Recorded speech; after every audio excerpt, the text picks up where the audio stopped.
बहुत सारी महिलाएं ऐसी होती हैं कि जिनके मन में कुछ ऐसी बातें होती हैं जो वो किसी के साथ शेयर करना चाहती हैं, पर उन्हें एक डर होता है। कुछ ऐसी बातें होती हैं कि जो वो ना अपनी रिश्तेदारी में बता सकती हैं, ना आस पड़ोस में बता सकती हैं, ना फैमिली को बता सकती हैं।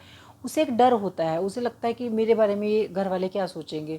और अगर मैंने आस पड़ोस में बताई, जैसे किसी घर की कोई बात है, मैंने आस पड़ोस में बता दी और इसने मेरे घर वालों को बता दी, तो मेरे घर में कहीं झगड़ा ना हो जाए, कोई कलेश ना हो जाए, इस डर की वजह से वो नहीं बताती है और अंदर ही अंदर परेशान होती रहती है।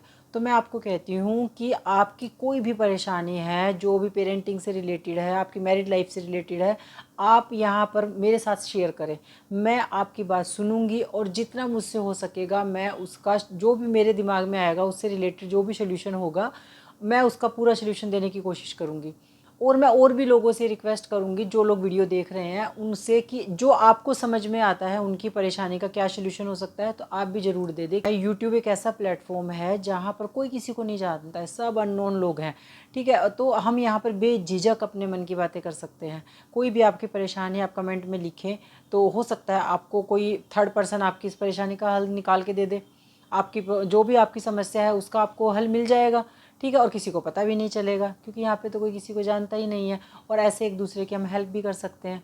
तो मैं आपकी परेशानी सुनूंगी, समझूंगी और उससे रिलेटेड जो भी जो मुझे समझ में आएगा उसका सोल्यूशन भी देने की पूरी पूरी कोशिश करूँगी। अच्छा, एक बात बताइए, हमें सलाह किससे लेनी चाहिए? तो मैं आपको बताऊं, हमें सलाह उसी इंसान से लेनी चाहिए कि जो भी हम कुछ काम करना चाहते हैं उससे सलाह लो जिसने वो काम कर लिया है। या फिर आपकी कोई भी ऐसी परेशानी है, जैसे मैरिड लाइफ से रिलेटेड कोई परेशानी है, तो आप उससे सलाह लो जिसने वो लाइफ जी ली है, जिसकी शादी हो गई और शादी को थोड़ा टाइम बीत गया है, उससे आप सलाह लो, ठीक है। या फिर पेरेंटिंग से रिलेटेड कोई भी आपकी प्रॉब्लम है, बच्चों से रिलेटेड है, तो आप उससे ही सलाह लेंगे जिसके बच्चे हैं और बच्चे बड़े हो गए हैं, वो उन चीज़ों से निकल चुके हैं। एक तो ना अपना सलाहकार बड़े ध्यान से चुनना चाहिए, उसी से सलाह लो जिसने वो काम कर लिया है, जो उस चीज़ से निकल चुका है। तो बस मैं यही कहना चाहती हूँ कि आपकी कोई भी प्रॉब्लम है आप कमेंट सेक्शन में लिखिए, हम पूरी कोशिश करेंगे मिलजुल के सब एक दूसरे की परेशानी को दूर करने की, ठीक है। तो आज भी मेरी एक वीडियो में कमेंट आया था, कमेंट थोड़ा सा लंबा है, तो मैंने सोचा मैं उसी कमेंट को लेती हूँ और उससे रिलेटेड जो मुझे समझ आएगा मैं उसका आपको जवाब दे दूँगी। और अगर मैं जो भी इस वीडियो को देखेंगे उनको भी मैं रिक्वेस्ट करना चाहूँगी कि आपको जो भी इसका सोल्यूशन समझ में आता है आप ज़रूर दें, जिससे उनकी भी जो प्रॉब्लम है वो भी हल हो जाएगी और मुझे भी कुछ सीखने को मिलेगा, मुझे भी पता चलेगा कि हाँ, इसका ऐसे भी सोल्यूशन निकल सकता था, ठीक है। तो चलो आज का कमेंट पढ़ते हैं। हेलो दी, मेरी शादी को 10 साल हो गए हैं। मेरे हस्बैंड की सरकारी नौकरी है और मैं एक हाउसवाइफ हूँ। हमें पैसे की कोई दिक्कत नहीं है। मेरे हस्बैंड हमें घुमाते हैं, हमारे लिए हर चीज़ लाते हैं। कभी कभी लगता है उनसे अच्छे कोई हस्बैंड हो ही नहीं सकते। पर मेरी परेशानी ये है कि वो जो भी करते हैं अपनी मर्जी से करते हैं और अपनी पसंद से करते हैं। मुझसे कभी ना पूछते हैं ना राय लेते हैं, और मैं अपनी मर्जी से घर में कोई भी सामान ले आऊँ तो बहुत बड़ा झगड़ा करते हैं। तब मुझे बड़ा बुरा लगता है। कई बार मैं अकेले में रो लेती हूँ, कई बार मुझे गुस्सा बहुत आता है। उस समय मुझे ऐसा लगता है जैसे कि मैं पिंजरे में बंद हूँ, जैसे मेरे पति चाहते हैं मुझे वैसे ही रहना पड़ेगा। मैं बहुत दुखी हो जाती हूँ, मैं क्या करूँ? ये समस्या सिर्फ आपकी नहीं है, बहुत सारी महिलाओं की समस्या है। जो ऐसे हस्बैंड होते हैं ना, वो थोड़ा सा डोमिनेटिंग नेचर के होते हैं। वो प्यार बहुत करते हैं अपने परिवार को, अपनी वाइफ को, बच्चों को बहुत प्यार करते हैं, लेकिन कहीं ना कहीं उनके दिमाग में होता है ये बात ना कि जैसे मैं जो करूँ मेरी पसंद है का करूँ, मैं मेरी पसंद ही अच्छी है, या फिर मैं सस्ता सामान लेके आता हूँ, कहीं मेरी वाइफ महंगा सामान ना ले आए। कुछ चीज़ें होती हैं उनके दिमाग में ना। तो यहाँ पर अगर इस सवाल पे आते हैं तो मैं आपको बताऊँ, या तो अब आपकी शादी को 10 साल हो गए हैं, या तो आपको स्टार्टिंग में ये बात बोलनी चाहिए थी कि जैसे कि जब आपकी शादी हुई हुई थी शुरू शुरू में 1-2 साल बाद ही, कि मुझे ये चीज़ पसंद है या नहीं है, अपनी पसंद नापसंद बतानी चाहिए थी। लेकिन स्टार्टिंग में क्या होता है ना, जैसे कि मैंने पिछली वीडियो में बताया था कि लड़कियां सोचती हैं प्यार है मेरा, तो हस्बैंड का ये प्यार है इसीलिए वो मेरे साथ ऐसे करते हैं और अपनी मर्ज़ी से मुझे घुमाने फिराने लेके जाते हैं।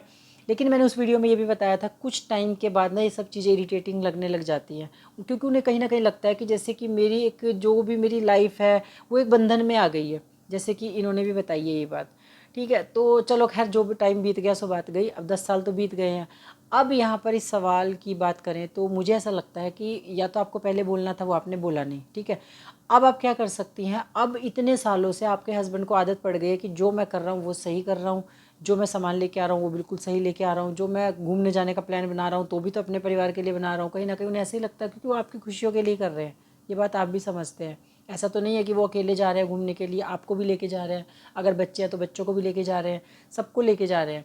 बस उनकी एक नेचर है ये कि उन्हें ऐसा लगता है कि जो मैं कर रहा हूँ वो सही है, जो दूसरा करेगा उन्हें एक डाउट रहता है कहीं ये महंगा सामान न ले आए या कुछ गलत ना कर दे। ठीक है, यही तो बात है ना। तो मैं यहाँ पर ये कहना चाहती हूँ कि आप एकदम से बदलाव की उम्मीद ना रखें, क्योंकि इतने लंबे टाइम से ये सब कुछ चल रहा है। अब अगर एकदम से आप बोलेंगे कल को वो कोई सामान लेकर आए घर का, ठीक है, और आप एकदम से बोल दें मुझे नहीं ये सामान पसंद, आप दूसरा चेंज करके लाओ बाज़ार जाके, तो क्या होगा, झगड़ा होगा। या वो कोई प्लान करते हैं पिकनिक का, कहीं घूमने जाने का प्लान करते हैं और आप एकदम से बोलो इतने सालों से आप अपनी मर्जी से मुझे लेके जा रहे हो, मैं जाती थी, अब मैं आपके साथ ऐसे नहीं जाऊंगी, आप मुझसे पूछा करो, मेरी राय लिया करो तभी मैं जाऊंगी। तो ऐसा करने से क्या होगा ना, आपका झगड़ा बढ़ेगा। तो यहाँ पर आप क्या कर सकते हैं, यहाँ पर आपको बहुत ही विश्वास के साथ में और प्यार के साथ में उनसे बात करनी है। आप उनको समझा सकते हैं धीरे धीरे करके। आप उनको बोलिए कि जब आप बाज़ार से कोई भी सामान लेने के लिए जाते हो आप बहुत अच्छा लाते हो और मुझे तो नॉलेज ही नहीं है सामान लाने की बिल्कुल भी, और ना आप मुझे अपने साथ लेके चला करो जिससे कि मुझे भी थोड़ी बहुत नॉलेज आ जाए। ठीक है, तो हो सकता है पहली बार में वो ना लेकर जाएँ, दूसरी बार ना लेकर जाए, तीसरी बार लेकर चले जाएँ आपको, तो वो आपके साथ, आपको अपने साथ बाज़ार लेके चले गए। वहाँ जाने के बाद भी आपको अपना दिमाग चलाने की बिल्कुल ज़रूरत नहीं है, जो जैसा इतने सालों से चल रहा था ना उसको चलने दो। उसके बाद आपको अपने हस्बैंड को, ऐसा नहीं है कि ये पहली बार में रोका टोकी करने की, ये मुझे तो ये सामान अच्छा लग रहा है, मुझे तो ये अच्छा लग रहा है, आपको ये लेना है ये नहीं लेना है, ऐसे नहीं करना है। जब आप कोई सामान लेते हैं ना, आपके हस्बैंड को तो आदत है वो अपनी पसंद से ही लेंगे। ठीक है, तो आप वहाँ पर क्या कर सकते हैं, जो आपके हस्बैंड ने आपसे पूछा, क्योंकि आप साथ में पूछ सकते हैं वो आपको कि ये कैसा लग रहा है, ये लूँ कि ये लूँ, तो आप उनको यही बोले कि नहीं आज तक आप सामान लेकर आ रहे थे घर में, बहुत अच्छा लेके आ रहे थे, आज भी आप अपनी पसंद से लें। मैं तो ऐसे ही आ गई साथ में, मुझे ऐसा लग रहा था कि चलो मुझे भी पता चलेगा कि कैसे शॉपिंग करते हैं, बार्गेनिंग करते हैं कि नहीं करते हैं, कैसे करते हैं। ठीक है, मैं तो ऐसे ही आ गई थी। तो जब आप एक दो बार उनके साथ जाएंगी, थोड़ा बहुत नॉलेज आपको भी होगी, है ना। जब वो देखेंगे कि एक तो कोई रोक टोक ही नहीं करती है बिल्कुल भी, जो मैं करता हूँ वही मुझे करने दे रही है, तो धीरे धीरे करके उन्हें अच्छा फील होने लगेगा और फिर वो आपसे धीरे धीरे करके और आपकी सलाह लेनी शुरू करेंगे, फिर आपसे पूछना शुरू करेंगे, फिर वो आपको बोलना शुरू करेंगे कि नहीं चल बता ना तुझे कौन सा पसंद है। तो फिर आप अपनी एक दो बार जाने के बाद फिर आप उन्हें बताना कि मुझे तो ये अच्छा लग रहा है, बाकी आप देख लो। ऐसा नहीं कि मुझे तो ये अच्छा लग रहा है, मुझे तो यही चाहिए, ऐसे नहीं बोलना है। आपको ये करना है, कई बार होता है, ठीक है, नॉलेज नहीं होती है स्टार्टिंग के दिनों में, तो हम गलतियां कर देते हैं। इसीलिए तो मैंने आपको बताया ना कि किसी एक्सपीरियंस इंसान से ही हमें सलाह लेनी चाहिए। तो आपको ज़्यादा रोका टोकी नहीं करनी है, आप एक दो बार ऐसे करके बाजार जाएंगी, वो आपसे पूछने लगेंगे, धीरे धीरे करके आपकी सलाह मिलने लग जाएगी, फिर धीरे धीरे करके ये जो आपकी प्रॉब्लम है ना वो कहीं ना कहीं ख़त्म हो जाएगी। मुझे पक्का विश्वास है कि ये धीरे धीरे करके ख़त्म हो जाएगी, लेकिन ये होगी प्यार के साथ में ही। अगर आप गुस्सा करेंगे, झगड़ा करेंगे, तो कभी भी ये समस्या ख़त्म नहीं होगी, बल्कि आप दोनों का रिश्ता ख़राब होगा। इस वजह से आप दोनों के बीच में झगड़ा ज़रूर होगा। कभी भी ऐसे नहीं है कि एकदम से ही आपको मनमानी करनी है कि नहीं अब तो मैं ही अपनी पसंद से करूँगी, जो घर में सामान आएगा तो मेरी पसंद से आएगा, अभी तक आपने जो लाना था वो ले आए, ऐसे आपको बिल्कुल भी नहीं करना है। बाकी मुझे तो ऐसा ही लगता है कि भाई आप प्यार प्यार से आराम आराम से धीरे धीरे करके चेंज की उम्मीद कर सकते हैं, एकदम से तो कोई भी इंसान नहीं बदलने वाला है। अगर आपको कोई बोले कि आपके अंदर ये कमी और एकदम से बदल लो, तो आप भी नहीं बदल पाएंगे।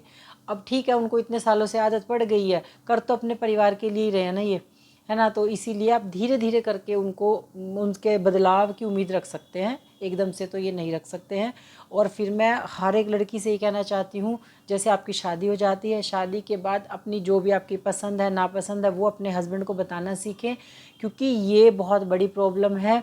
मैंने देखा है, एक मेरी फ्रेंड थी, ठीक है, उसके हस्बैंड ना हर एक चीज़ जो भी वो, जैसे सूट पहन रही थी, साड़ी पहनती थी, कोई ज्वेलरी पहनती थी, चूड़ी पहनती थी, वो हर एक चीज़ ना अपनी पसंद की ला कर देते थे उसको। ठीक है, वो बोलती थी, मुझे बताती थी ना जैसे शादी के बाद कि ना ये तो अपनी पसंद से ही लाते हैं। अब शुरू शुरू में तो उसे बड़ा अच्छा लगता था, धीरे धीरे करके ना जब 5-7 साल उसकी शादी को हो गए तब उसको ना बड़ा बुरा लगने लग गया था। जहाँ भी जाती हूँ वहाँ यूँ कहेंगे ये कपड़ा पहनना है, ये नहीं पहनना है। कई बार तो फंक्शन में जाना होता है, 2-2 3-3 बार मेरी ड्रेस चेंज करवा देते हैं, ये नहीं अच्छी लग रही, ये नहीं अच्छी लग रही। और वो ना उसका मूड ख़राब हो जाता था, कई बार किसी फंक्शन में जाने के नाम पे उसका मूड ही ख़राब हो जाता था कि ये कपड़े बदलने हैं, फिर ये मेकअप करना है, ऐसे करना है, वैसे करना है, ऐसे बाल बनाने हैं, ऐसे नहीं बनाने हैं। तो ये बहुत बड़ा बंधन हो जाता है। ठीक है, तो मैं हर एक लड़की से जिसकी खासतौर पे अभी शादी होने वाली है, मैं उसको यही कहना चाहती हूँ, शुरू में ही अपनी पसंद नापसंद बताना सीखें। ऐसा नहीं है, प्यार अपनी जगह होता है, लेकिन अपनी पसंद नापसंद अपनी जगह होती है। ना आप किसी और के ऊपर रोक टोक लगाओ, ना मैं अपनी ऊपर किसी की भी ऐसे ये कि ऐसे कपड़े पहनने हैं, मैं अपने हस्बैंड की पसंद से ही पहनूंगी, अपने हस्बैंड की पसंद से ही रहूँगी, ना वो करना है। और ना आपको भी करना है अपने हस्बैंड के ऊपर यही पैंट शर्ट पहननी है जी। कई लड़कियाँ भी ऐसे करती हैं, कहीं भी जाएंगे ना कि ऐसे कलर पहनना है, ऐसे करना है, ऐसी पैंट शर्ट पहनी है, जीन्स पहननी है, ब्लेजर पहनना है, बहुत रोक टोक लगाती हैं। भाई ये कोई प्यार मोहब्बत नहीं होता है, ठीक है। ये बंधन होते हैं एक दूसरे के ऊपर ना, कि ऐसे नहीं ऐसे करना है, ये इतने बंधन डालने की ज़रूरत ही नहीं होती है। अब बात करें इस सवाल की, तो मुझे तो यही समझ में आ रहा है कि आप धीरे धीरे बदलाव की उम्मीद रख सकते हैं, एकदम से आप बदलाव की उम्मीद नहीं रख सकते हैं। आप प्यार के साथ में और विश्वास के साथ में उम्मीद रख सकते हैं कि कुछ टाइम बाद आपके हस्बैंड की जो ये नेचर है वो बदल जाएगी, और बदलेगी, पक्का बदलेगी, क्योंकि प्यार से ना आप हर बदलाव मुमकिन है। बाकी और किसी को भी इस जो क्वेश्चन है, ये जो प्रॉब्लम है किसी की, उसका जो भी आपको सोल्यूशन समझ में आता है उसका आंसर कमेंट में ज़रूर करें, जिससे कि उनकी हेल्प हो जाए, उनको समझ में आए कि उनको आगे क्या करना चाहिए। और आपका कोई भी ऐसा प्रश्न है, जो आपकी कोई परेशानी है, दिमाग की परेशानी है, मन में कोई परेशानी चल रही है जो आप किसी को नहीं बता सकते हैं, वो आप यहाँ पर शेयर कर सकते हैं, ठीक है। तो उसका आपको सोल्यूशन ज़रूर मिलेगा, अननोन लोगों से मिलेगा, जिनको आप नहीं जानते हैं। आपको कोई डर नहीं है, आपके घर वालों को पता चल जाएगा या किसी और को पता चल जाएगा, घर में झगड़ा होगा, आपको ऐसे लोगों से आपको इसका सोल्यूशन मिलेगा जिनको आप बिल्कुल भी नहीं जानते हैं, ठीक है। बाकी अगर वीडियो पसंद आए तो वीडियो को लाइक ज़रूर करें, सबके साथ शेयर करें, चैनल अगर पहली बार देखा तो उसको सब्सक्राइब करें बिना बिल्कुल भी ना जाएँ। Thank you so much.